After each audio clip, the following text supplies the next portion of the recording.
विश्व हिंदी सम्मेलन 32 साल बाद भारत में हुआ। गुरुवार को देश की सांस्कृतिक नगरी भोपाल में प्रधानमंत्री नरेंद्र मोदी ने इस 3 दिवसीय सम्मेलन का शुभ आरंभ किया। दुनिया भर में हिंदी के प्रचार प्रसार के लिए होने वाले इस विश्व हिंदी सम्मेलन में लगभग 27 देशों के हिंदी वानों ने हिस्सा लिया। पीएम ने कहा कि हमारी भाषा में भक्ति एक्सक्लूसिव नहीं, एक्सक्लूसिव होना चाहिए, क्योंकि भाषा अपने आप में बहुत बड़ा बाजार है।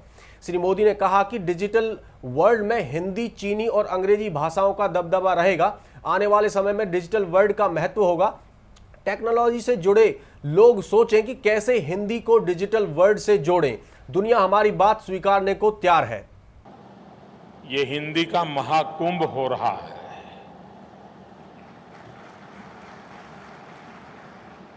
अभी तो आप सिंहस्थ की तैयारी में हो, लेकिन सिंहस्थ की तैयारी के पहले ही भोपाल की धरती में ये हिंदी का महाकुंभ, उसके दर्शन करने का हमें अवसर मिला है।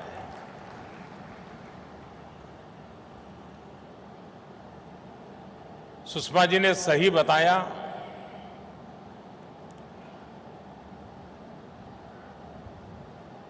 कि इस बार के अधिवेशन में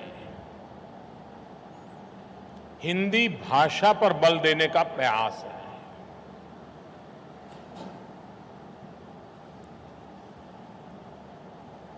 जब भाषा होती है तब हमें अंदाज नहीं होता है कि उसकी ताकत क्या होती है, लेकिन जब भाषा लुप्त हो जाती है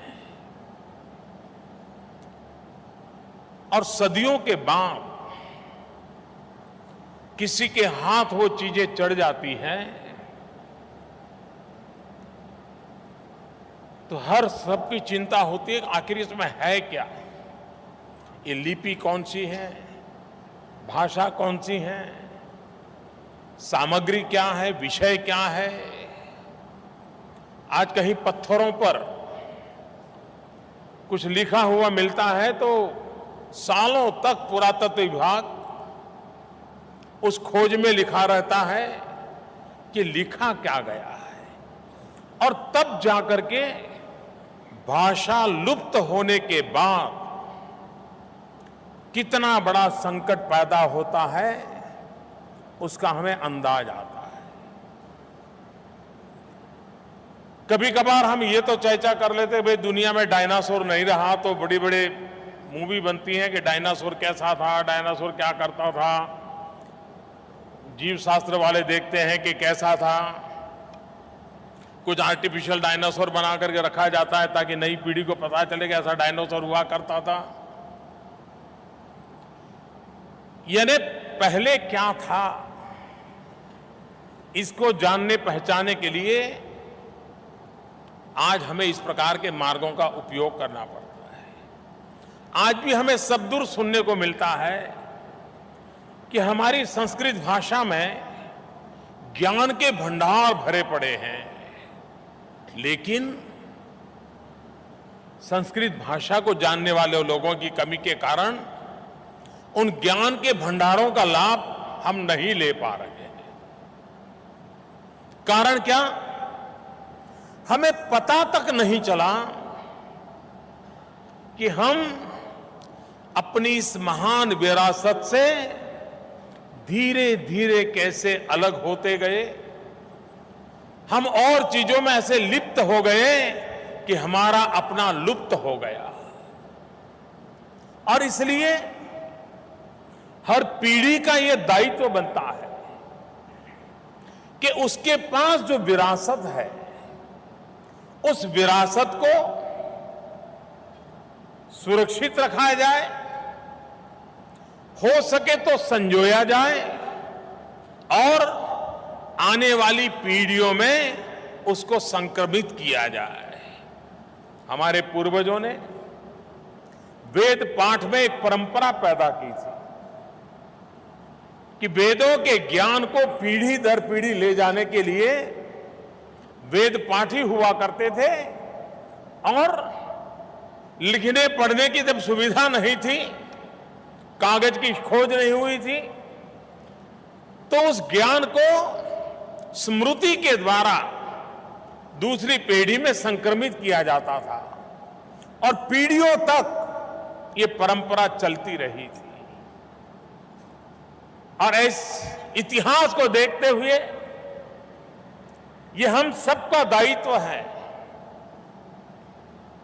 कि हमारे जितने भी प्रकार के आज पता चले कि एक पंछी है, उसकी जाति लुप्त होते होते 100-150 हो गई है, तो दुनिया भर की एजेंसियां उस जाति को बचाने के लिए अरबों खरबों रुपया खर्च कर देती है। कोई एक पौधा अगर पता चले कि उस इलाके में एक पौधा है, अब बहुत ही कम स्पेसिमेन रह गए हैं, तो उसको बचाने के लिए दुनिया अरबों खरबों खर्च कर देती है। इन बातों से पता चलता है कि इन चीजों का मूल्य कैसा है। जैसे इन चीजों का मूल्य है, वैसा ही भाषा का भी मूल्य है।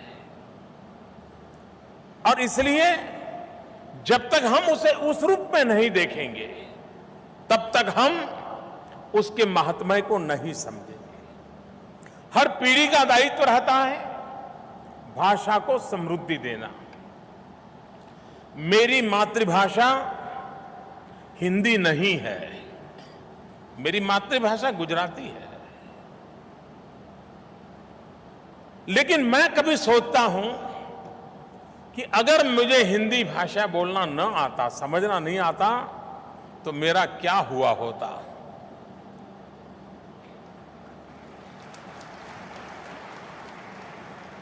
मैं लोगों तक कैसे पहुंचता, मैं लोगों की बात कैसे समझता, और मुझे तो व्यक्तिगत रूप में भी इस भाषा की ताकत क्या होती है उसका भली भांति मुझे अंदाज है। वहीं पाक एक बार फिर अपनी नापाक हरकतों से बाज नहीं आ रहा है। एक बार फिर से पाक ने संघर्ष विराम का उल्लंघन किया है। भारत ने इसका मुंहतोड़ जवाब दिया। फिलहाल अभी तक किसी के भी हताहत होने की खबर नहीं है।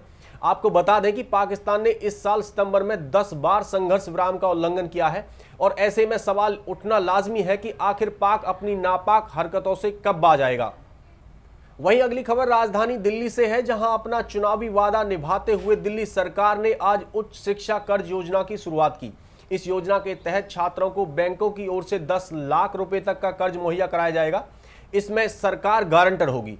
उच्च शिक्षा एवं कौशल विकास गारंटी योजना का मकसद उच्च शिक्षा पाने वाले छात्रों की मदद करना है और यह दिल्ली ही नहीं बल्कि पूरे देश में शिक्षा के क्षेत्र में एक बड़ा कदम होगा। ऐसे में कई छात्र जो पैसे और ऐसी योजनाओं की कमी के कारण अपने सपने को पूरा नहीं कर पाते थे, अब ऐसी मुसीबतों का उन्हें सामना नहीं करना पड़ेगा। अगर किसी इलाके के अंदर 1 घंटे से ज्यादा बिजली जाएगी तो वहां पे उस बिजली कंपनी के ऊपर पेनल्टी लगाई जाएगी, क्योंकि बिजली कंपनी की जिम्मेदारी है कि जनता को किसी भी तरह की असुविधा नहीं होनी चाहिए। लेकिन उसको लागू करने में थोड़ा सा बिजली कंपनियों को भी अपना सिस्टम बनाना पड़ेगा, सरकार को भी सिस्टम बनाना पड़ेगा। मैंने अभी सतेंद्र जी से पूछा, उन्होंने कहा थोड़ा सा इसको लागू करने में समय लगेगा, लेकिन इसको भी लागू किया जाएगा। और आप लोगों को बता दें, जैसा भी सतेंद्र जी ने बताया, पिछली सरकारों ने, दिल्ली में बिजली बनती नहीं है जी, दिल्ली में बहुत थोड़ी सी बिजली बनती है, तो अपने को दिल्ली को बाहर से बिजली खरीदनी पड़ती है। तो बाहर के राज्यों से, बाकी देश से हम लोग बिजली, बाकी बिजली कंपनियों से हम बिजली खरीदते हैं। दिल्ली में लगभग 5 से 6 हजार मेगावाट बिजली रोज खपत होती है। उसमें से लगभग 2,500 मेगावाट बिजली, लगभग आधी बिजली दिल्ली की हम 5.5 रुपए यूनिट से खरीद रहे हैं बाहर से, 5.5 रुपए यूनिट से। तो जब बिजली कंपनी वालों से हमने बात की तो उन्होंने बताया जी इस वजह से बिजली महंगी है। तो हमने, सतेंद्र जैन जी ने इधर उधर हाथ पैर मारे तो पता चला कई बिजली कंपनियां ऐसी हैं देश में, वो कह रही हैं हम 2.5 रुपए पे बिजली देने को तैयार हैं, आपको 2.5 रुपए यूनिट, 3 रुपए यूनिट पे बिजली देने को तैयार हैं। तो अगर अपने को 2.5 रुपए 3 रुपए यूनिट पे बिजली मिल रही है दिल्ली में, तो हम 5.5 रुपए यूनिट क्यों खरीदें बाहर से?